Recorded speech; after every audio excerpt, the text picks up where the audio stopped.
Hello, and welcome to this late morning, depending on where you late morning taste challenge. I have two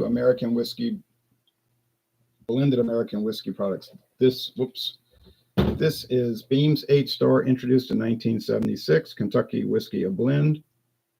No age statement, 75% grain neutral spirits, 25% straight whiskeys. This is a 2014 bottle. The current bottles are showing 80% straight whiskey, 80% grain neutral spirits, 20% straight whiskey. I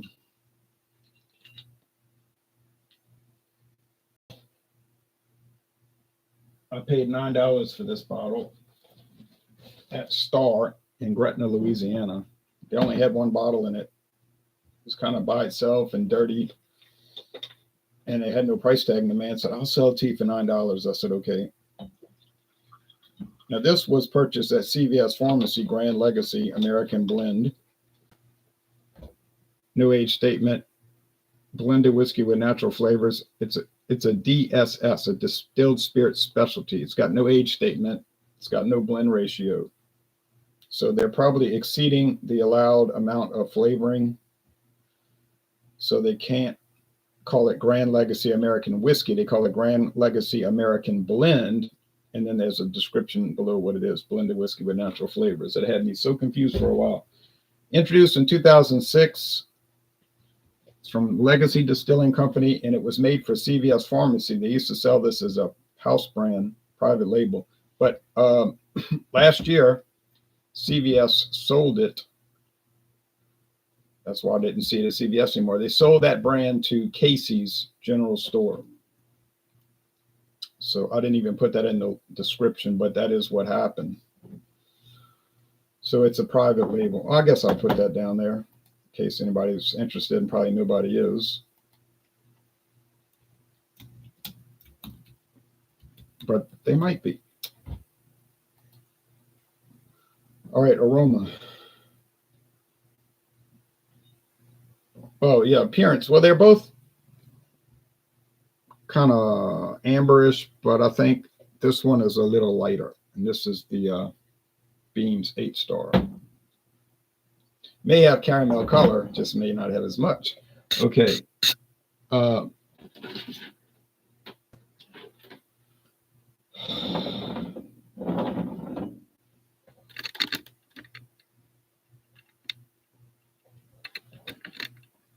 Get that light positioned a little bit better. All right.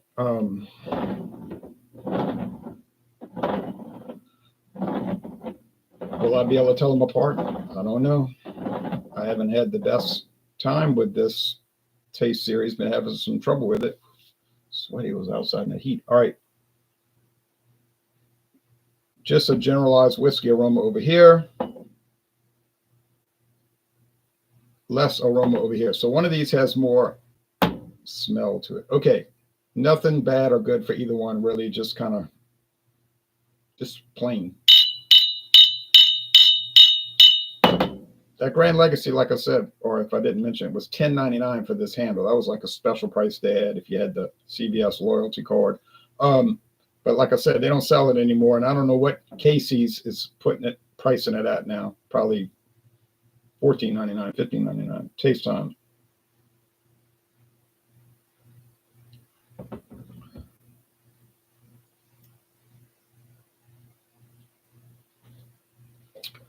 Well, a little vanilla, a little oak, sweet corn, a little rye spice, I guess you'd say. It's mostly oak. That might be the Grand Legacy. I kind of remember that.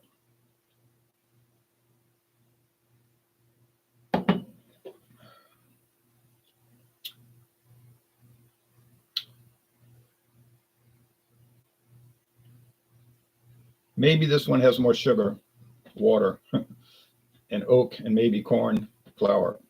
They're both medium bodied, and they both finish pretty dry, typical for most liquor. Unless it's like a liqueur full of sugar. Are they really that much different? No. Would I pay more for one over the other? No, it wouldn't. I mean, I would recommend them if you like want something super low priced and you're not too picky on flavor. I can't sit here and say they have bad flavor because they don't. It's just, like I said, regular flavor. Whiskey to me, American whiskey especially tastes like sugar water. I guess it's from the sweet corn. Yeah, little oak.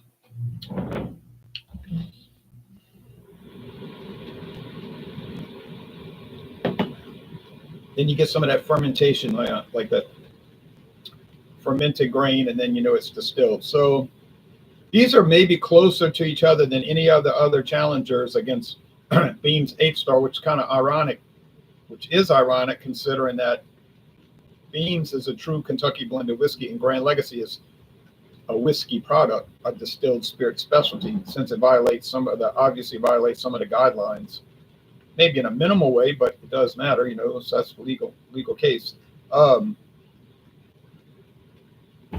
Alex says, cheers, clink in the champagne glasses, wine glass, beer, clink in the beer mugs. Cheers to you. I'm going to say this is the Grand Legacy. And it is. So that little woody clue gave it away, because I did remember having a slightly more oaky flavor than most of these other ones I have. So, oh well. I think the only one I have left is the Seagram's 83, another distilled spirit specialty, the U.S. version that Sazerac brought out 3 years ago. And it's a higher proof, 83 proof. Get it? Seagram's 83 proof. Although there's a Canadian Seagram's 83, which is basically not related to this that I'm bringing, except they have they have the same parent company in a way, in some ways. Well, one is a Canadian blended whiskey from 1933, and the one I have is a American blended whiskey product, DSS, from 3 years ago. And they're using the name because Sazerac has the rights to the name, but that's otherwise. Well, I never had the Seagram's 83 Canada, so I can't comment. I would imagine it's pretty good. People do like it. Drewski Brewski says Indians. Yes. Well, so if you want to say Grand Legacy was a little bit better, that could be argued. I don't think I'd be the one making that argument, but I would say it's possible. But like I said, they're so close that but I was able to tell them apart. So that makes me feel good. That's another win, because with those 4 losses, that got me disgruntled. I think with the Seagram's 83, I should be able to differentiate, because that one wasn't so thrilling to me for whatever reason. And apparently wasn't thrilling to anybody else, because a local store got rid of all of it. They sold it for rock bottom prices just to get it out their store.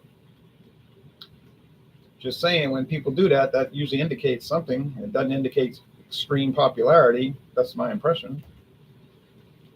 But that's not my problem. Okay, but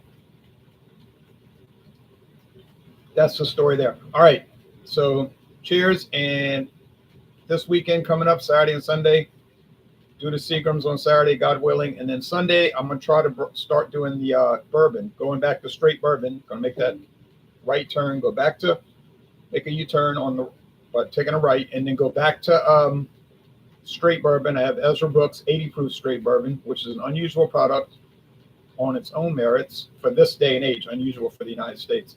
But I did find it. I know where to find other bottles too. That's a 2015 bottle. And then it'll be on to the Great White North, the Dominion of Canada, Canadian blended whiskey, and I have an odd product, a very odd product. But it is actual whiskey. It's not some concoction whiskey, but it's just odd. You'll see in about a month. Okay, or less. Y'all take care now. Bye-bye, everybody.